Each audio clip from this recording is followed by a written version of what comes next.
Hi, welcome back to Velo News TV. I'm Neil Rogers here at the start of Stage 3, the Branson Time Trial Tour of Missouri. I'm here with Toyota United's Ivan Dominguez.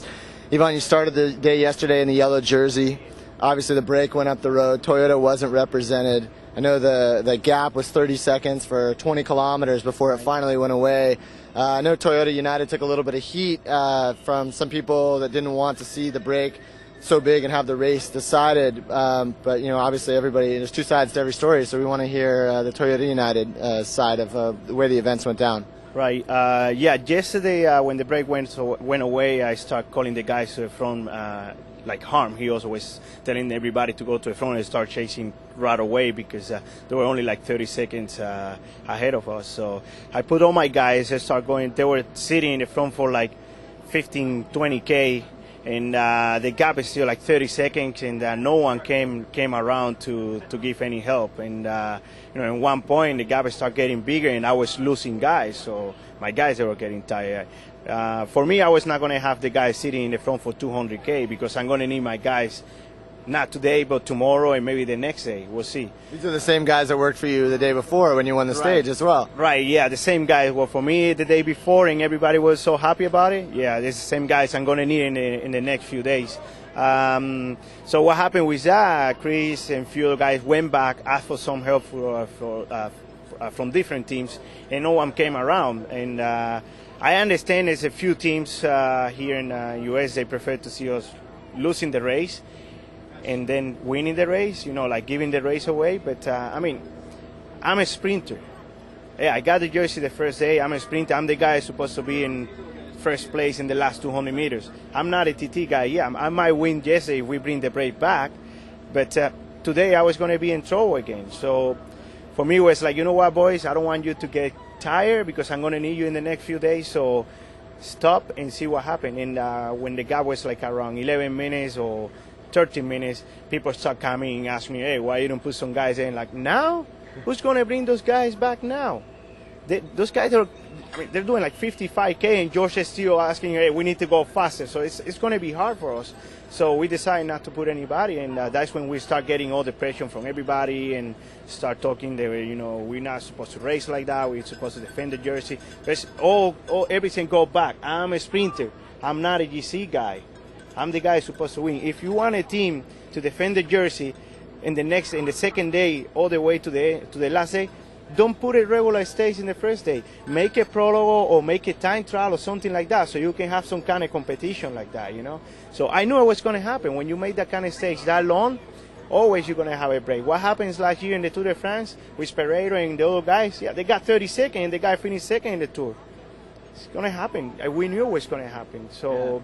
But a lot of people don't understand. But I want to give my side so they can understand what happened yesterday. And it's sad to see those people, giving their story and talking about us and we race like chicken or whatever. But hey, I'm not the captain of the team, but I'm the one who made the call. If I don't want those guys, I don't want to have the guy sitting for 200K there. Yeah. So. Well, it's interesting because, Toyota United has Chris Baldwin, strong time trialist on his best day. He can be competitive with a guy like Levi or a guy like Nathan O'Neill, although he hasn't quite been at that level this year. So, arguably you guys maybe don't bring a GC rider, but you've got arguably the best sprinter in the race.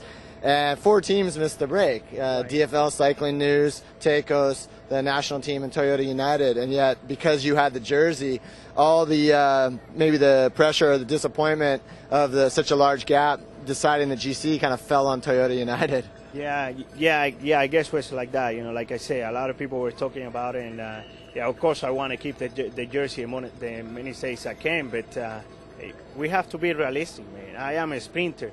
And even if I was with the jersey today, I was not going to kill myself in the time trial because I need my legs for the next few days. Because anyway, Levi and George, those guys, they're going to put minimum like 3 minutes on me today. It's a 30K time trial, very hard.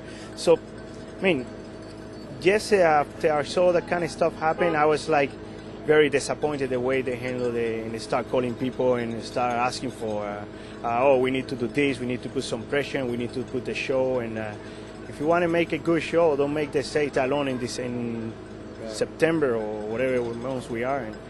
Well, you know, I think that there's still 3 more stages that have the possibility of ending in a field sprint, and you're a very good candidate to win 1, 2, or 3 of those stages. So you'll have an opportunity up on the podium or at the press conference to say, "Hey, everyone, you know, there's a reason I'm here right now."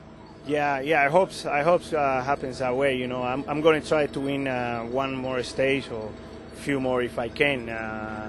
And I mean, I hope I can win, so I can go there and explain the situation a little bit better. But man, I was very sad, you know. And my guys are like, "Nah, you don't say anything." I'm like, "Dude, happens in football, happens in baseball, in any sport. When someone talk about your team or about you, you have to talk back. It's not like we're gonna go and fight and do anything crazy and talk bad about people. It's like they give their side, you give your side, and from there we go. You know, it's people have to understand.